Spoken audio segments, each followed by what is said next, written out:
ಅಧ್ಯಯನ ಮಾಡಿ ಕಳೆದ ಕೆಲವಾರು ತಿಂಗಳುಗಳ ಹಿಂದೆ ಶಿವಖೇರ ಮತ್ತು ಈ ರಾಷ್ಟ್ರ ಕಂಡಂತ ಶ್ರೇಷ್ಠ ಒಬ್ಬ ಎಕನಾಮಿಸ್ಟ್ ಗುರುಮೂರ್ತಿಗಳು ಸೇರಿ ಒಂದು ಅಂಕಿಅಂಶ ರಿಲೀಸ್ ಮಾಡಿದ್ದಾರೆ.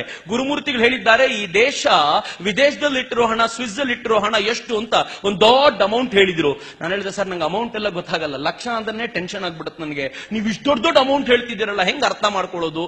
ಅವ್ರು ಹೇಳಿದ್ರು, ಸಿಂಪಲ್ ಆಗಿ ಅರ್ಥ ಮಾಡಿಸ್ತೀನಿ, ಸ್ವಿಸ್ ಬ್ಯಾಂಕ್ ಅಲ್ಲಿ ಇರೋ ಹಣವನ್ನ ಭಾರತದ ಬೊಕ್ಕಸಕ್ಕೆ ತಂದು ಹಾಕಿದ್ರೆ, ಪ್ಲೀಸ್ ಪೇಷಂಟ್ ಆಗಿ ಕೇಳಿ, ಏನು ಅದ್ಭುತವಾಗಿದೆ ಮಾತು, ಭಾರತದ ಬೊಕ್ಕಸಕ್ಕೆ ತಂದು ಹಾಕಿದ್ರೆ ಇನ್ನು 36 ವರ್ಷಗಳ ಕಾಲ ಭಾರತೀಯರು ಯಾರು ಟ್ಯಾಕ್ಸ್ ಕಟ್ಟದೆ ನಾವು ನಮ್ಮ ಬಜೆಟ್ ಅನ್ನ ಮಂಡಿಸಬಹುದು, ಅಷ್ಟು ದುಡ್ಡನ್ನ ಸ್ವಿಸ್ ಬ್ಯಾಂಕ್ ಅಲ್ಲಿ ಭಾರತೀಯರು ಇಟ್ಟಿದ್ದಾರೆ. ಆದ್ರೂ ಗೋಳೈಕೋತೀವಿ, ಭಾರತ ಬಡ ರಾಷ್ಟ್ರ.